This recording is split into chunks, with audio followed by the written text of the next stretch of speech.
The Cleveland Browns season opener spiralled into outright bedlam, with head coach Kevin Stefanski squarely at the epicenter of the storm. Following Cleveland's gut-wrenching 17-6 collapse against the Cincinnati Bengals, multiple insiders revealed that team owner Jimmy Haslam confronted Stefanski in the locker room, publicly belittling him before stunned players and staff. And the flashpoint? A polarizing choice: benching rookie quarterback Shedeur Sanders. According to individuals with direct knowledge, what unfolded inside First Energy Stadium transcended ordinary owner frustration. This was no fleeting disappointment. It symbolized nothing less than total organizational fracture. Authority shredded, coaching credibility incinerated for those hungry for raw, unfiltered drama beyond polished press conference platitudes. This saga delivers every ounce imaginable. The tension had already ignited during the contest itself. With the Browns trailing by a single point late in the fourth quarter, the offense sputtered, and a restless crowd erupted in unison. "We want Shedeur!" The chants thundered from every corner of the stadium, fans pleading for the electrifying rookie phenom who dominated training camp. Yet Stefanski refused, entrusting the offense to veteran Joe Flacco. The result? A stalled final drive, a turnover on downs, and Joe Burrow calmly kneeling out the clock as Cincinnati escaped with a 17-6 victory. But the true chaos detonated moments later. Sources describe Haslam abandoning his luxury suite before the final whistle, storming toward the locker room with seething fury. Security scrambled to clear pathways, while nervous executives trailed behind, bracing for the inevitable clash. Witnesses say the elevator descent felt like an eternity, each floor amplifying Haslam's rage. By the time the doors opened, his expression radiated cold, calculated determination. As the Browns trudged off the field, boos cascaded like acid rain. Social media ignited instantly, with hashtags such as Fire Stefanski, Start Sanders, and Bench Flacco trending within minutes. Local radio lines were jammed. One enraged caller reportedly screamed for 17 straight seconds before slamming the phone down. Another vowed to cancel season tickets held since 1964. Then came the volcanic confrontation. Multiple sources confirm Haslam burst into the locker room and unloaded on Stefanski in front of stunned players, assistants, and even Sanders himself. Pointing toward the rookie, the owner declared, "That's our franchise quarterback sitting there watching us lose." When Stefanski tried to defend his choice with calm explanations about game management, Haslam cut him off cold. "Game management? You managed us directly into another defeat." Witnesses described the scene as surreal. Players frozen mid-undress, coaches staring at the floor, equipment staff disappearing into corners. Stefanski, visibly shaken, attempted to steady himself, but Haslam slammed a table, the sound reverberating across the silent room before he stormed out. The fallout was instant. Veterans whispered about leadership collapsing. Receivers gravitated to Sanders, offering support. Linemen huddled, debating implications. Defensive stars muttered frustration, knowing their stout performance had been squandered. One veteran confessed, "Everybody here knows he's ready. We saw it all camp. We needed him tonight and we didn't get him." That's hard to stomach Flacco's stat line. 18 completions on 29 attempts for 167 yards, no touchdowns, and one interception epitomized mediocrity. Missed third down conversions, squandered red zone trips, non-existent pocket presence. The veteran reportedly apologized to teammates, but Stefanski's unwavering loyalty to him only deepened the internal fracture. Sanders himself said nothing publicly, sitting motionless at his locker, helmet still on, eyes fixed on the floor. Sources close to him claim he is quietly furious yet patient, journaling, preparing, waiting. His preparation leading up to the opener reportedly outpaced veteran standards. First to arrive, last to leave, marathon film sessions past midnight, extra reps with receivers. Coaches whispered that his pre-snap reads outshone Flacco's, and yet he never left the bench. Outside protests erupted. Hundreds gathered at stadium gates with signs demanding Stefanski's firing and Sanders' ascension. Videos of chants went viral by midnight. Local news interrupted broadcasts to cover demonstrations, and one fan even chained himself to the gates before being removed by security. Online, the wildfire raged. #StartShedeur racked up millions of impressions. TikTok reactions exploded, and Reddit threads dissected every micro-expression from the Haslam Stefanski clash. NFL analysts piled on. Adam Schefter reported that organizational conversations had already shifted. Power dynamics within the Browns are shifting violently. Assistant coaches are allegedly receiving conflicting directives from ownership and the coaching staff, leaving players bewildered about practice schedules, playbook installation, and weekly preparation frameworks. Such organizational chaos almost always foreshadows a coaching collapse. Meanwhile, the Sanders camp maintains tactical silence in public while maneuvering with precision behind the curtain. His representatives have reportedly contacted league officials to formally document the turmoil, establishing a paper trail to safeguard their clients' interests. Rumors suggest they are assembling a comprehensive dossier. Preseason statistics, practice performance analytics, testimonials from teammates, all underscoring Sanders' readiness for immediate elevation. Even video evidence allegedly contrasts Flacco's glaring limitations with Sanders' superior capabilities. The financial implications defy belief. Ticket sales are already slipping after the season-opening letdown. Merchandise emblazoned with Sanders' name is outselling every other player combined, yet he remains shackled to the bench. Corporate sponsors, behind closed doors, are voicing unease about being tethered to an organization teetering on dysfunction.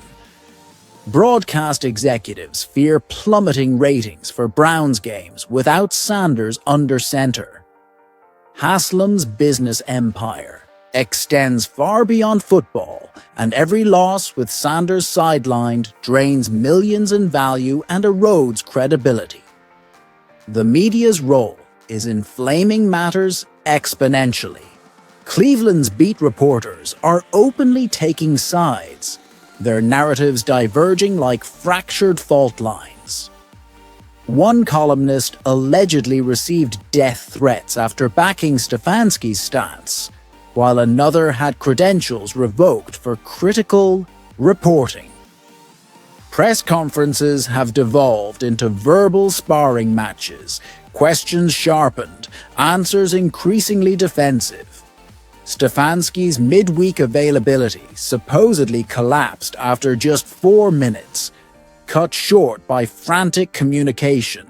Staffers, inside the locker room, fractures are deepening. Offensive coordinator Alex Van Pelt finds himself torn between loyalty to Stefanski and acknowledgement of Sanders' undeniable superiority. His play calling is reportedly hamstrung, built around Flacco's deficiencies rather than Sanders' dynamic strengths. Position coaches whisper privately of their preference for Sanders while towing the company line in public. This duplicity has created an unworkable coaching environment where players are choosing allegiances out of self-preservation rather than unity. Tuesday's practice descended into farce. Sanders was given first-team reps until Stefanski intervened to reinstall Flacco. Confusion rippled instantly. Players exchanged glances.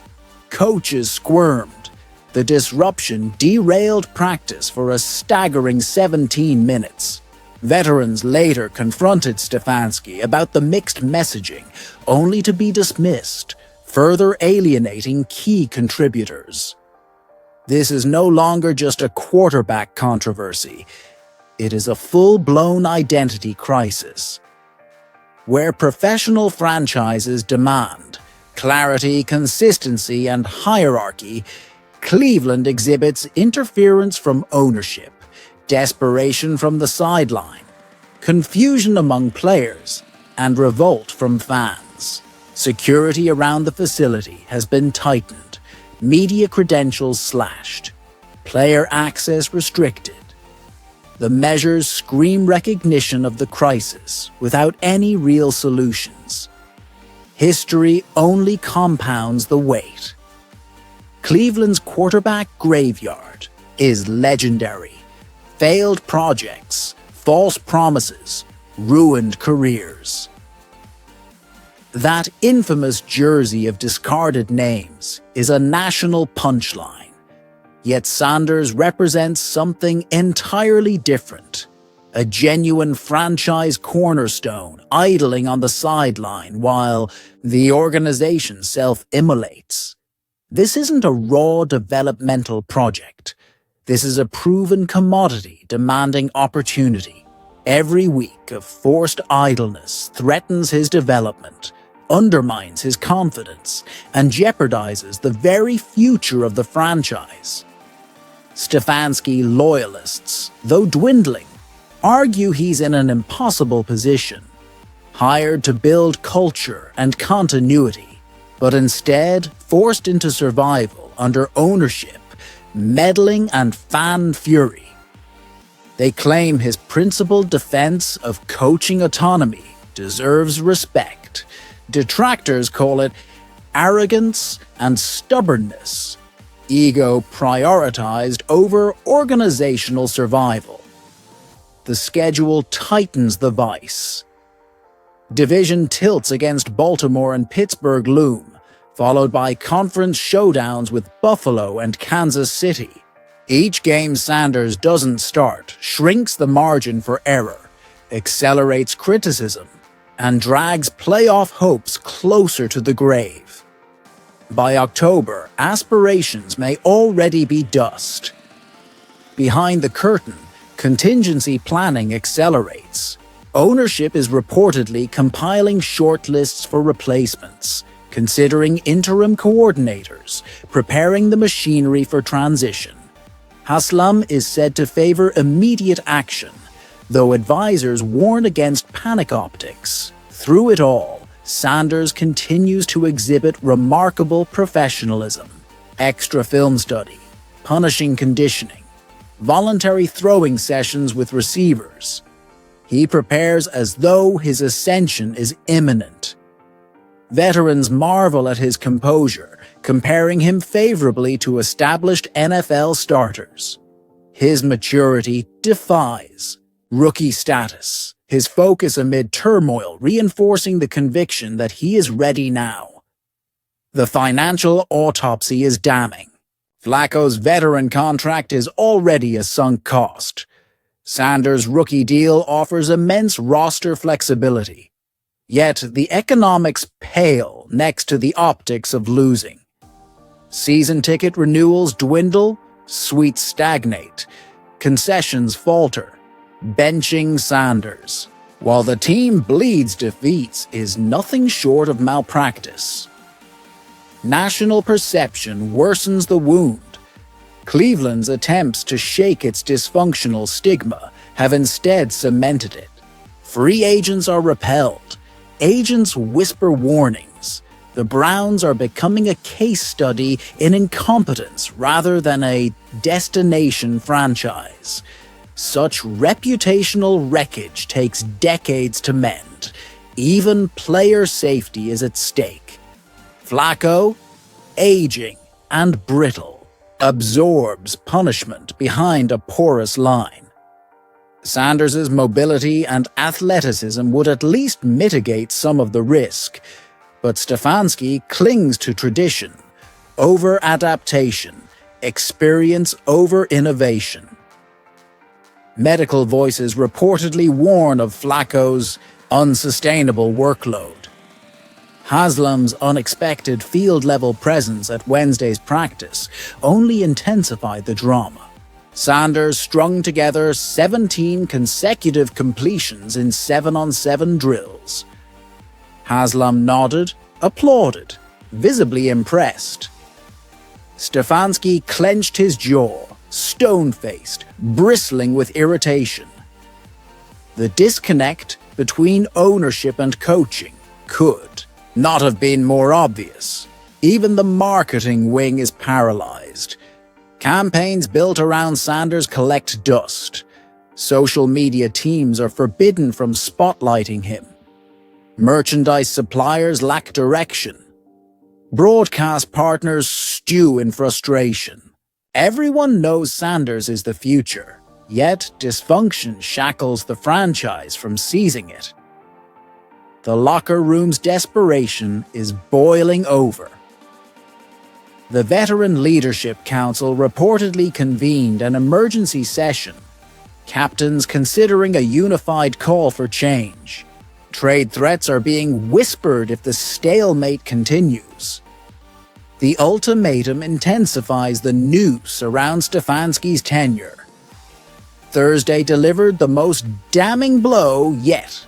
Leaked emails between Haslam and minority owners revealing total collapse of confidence in Stefanski. Though public statements maintain support, private correspondence suggests a unified demand for immediate change. Stefanski's Thursday presser lasted barely 2 minutes before he stormed out. Players themselves are now rallying behind Sanders in plain sight. Amari Cooper posted cryptic highlights on Instagram. Nick Chubb liked supportive tweets. David Njoku dropped a free comment on TikTok. A digital rebellion, players publicly rebuking the staff. This is the storm before the inevitable. Friday, morning detonated another bombshell. Stefanski allegedly submitted his resignation before retracting it after a tense meeting with Andrew Berry. Mediation failed, positions hardened, resolution unattainable. Even Berry himself is now under scrutiny, his credibility crumbling. The entire football operation may soon require a purge. As the Ravens matchup approaches, the team finds itself paralyzed. Coaches don't know which quarterback to prepare. Players don't know what offense to expect. The Browns are no longer simply struggling. They are unraveling. Installation periods fragmented, execution deteriorating, preparation wholly insufficient. Baltimore's defensive coordinator was reportedly laughing when briefed on Cleveland's quarterback turmoil. Dysfunction itself is granting opponents a strategic edge before kickoff even arrives. Saturday's closed practice only inflamed controversy further. Media locked out, highly unusual for a normally accessible session. Leaks afterward painted a clear picture. A full-scale quarterback. Showdown unfolded. Sanders dominated comprehensively. Flawless red zone efficiency, 0 turnovers, multiple explosive connections. Flacco, by contrast, sputtered visibly, frustrated, body language defeated. Coaches exchanged grim glances. The undeniable truth hanging heavy in the air. Meanwhile, financial pressure mounts. Corporate partners convening emergency sessions, assessing ties with the franchise. Some weighing activation freezes until stability returns. Others combing contracts for exit clauses. Confidence within the business community evaporates quickly. Haslam's credibility strained not just in sports, but across his broader ventures. Sunday dawned under unprecedented anticipation. Local stations devoted entire segments to the looming quarterback decision. National pregame shows opened with the Browns controversy. Social media ablaze with speculation, predictions, fan protests, demonstrations organized outside the stadium. Security tightened, bracing for disruption. The atmosphere electric, the tension suffocating. Then, 2 hours before kickoff, a bombshell. Stefanski declares Flacco the starter, Sanders inactive. The decision defying logic, ignoring public and private pressure, clinging to stubbornness. Haslam's reaction, reportedly volcanic, shattering a luxury suite television before storming out. Executives scrambled to contain fallout. Players stunned, some refusing pre-game interviews. The game played out predictably. Ravens 27, Browns 10. Flacco ineffective, offense stagnant, boos cascading after every failed third down. Fans departed early, disgust etched on faces. The season, already wobbling, spiraled deeper into chaos. Post-game locker room, pure pandemonium. Haslam burst in, brushing aside security, confronting Stefanski directly. A 47-second altercation ended with the coach leaving the facility entirely. Veterans shook their heads, rookies bewildered. Sanders, dignified as ever, fielded questions, with professionalism, supporting teammates, hiding frustration, showcasing maturity remarkable for his age. By Monday morning, organizational upheaval was inevitable. Stefanski's tenure measured in hours. Andrew Berry's own future under scrutiny. Assistants dusting off resumes. Fans baying for accountability. Media circling like sharks. The Browns had become a national punchline. This saga transcends a mere quarterback dispute. It epitomizes total organizational failure. Ownership overreach, coaching obstinacy, front office paralysis, player revolt, fan rebellion. Every constituency alienated, trust destroyed, credibility obliterated. Recovery demands wholesale reconstruction, cultural overhaul, and a revolution in leadership philosophy. From Sanders' perspective, the ordeal is maddening.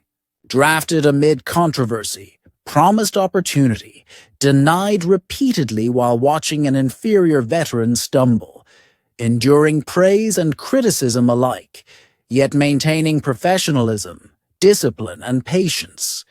His character as remarkable as his talent, embodying the poise of a true franchise cornerstone. Stefanski's fall appears complete.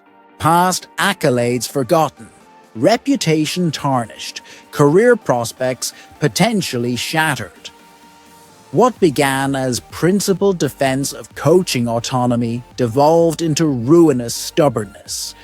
Once a strength, now a fatal flaw.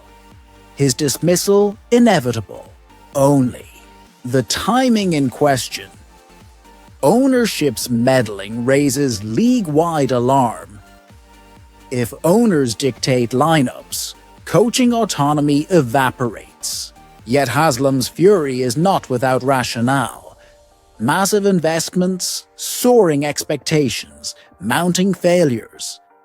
Berry, meanwhile, is caught in an impossible role. Hired for football acumen, reduced to political navigation. His correct evaluation of Sanders rendered meaningless by organizational dysfunction. The cost reverberates far beyond football. Civic pride battered, Cleveland's national reputation reinforced in the worst light. Economic impact tangible, business development, cultural perception, regional morale, all bruised by the franchise's meltdown. Resolution, while inevitable, is perilous. Stefanski's exit creates immediate vacuum. Interim leadership required. Permanent vision demanded.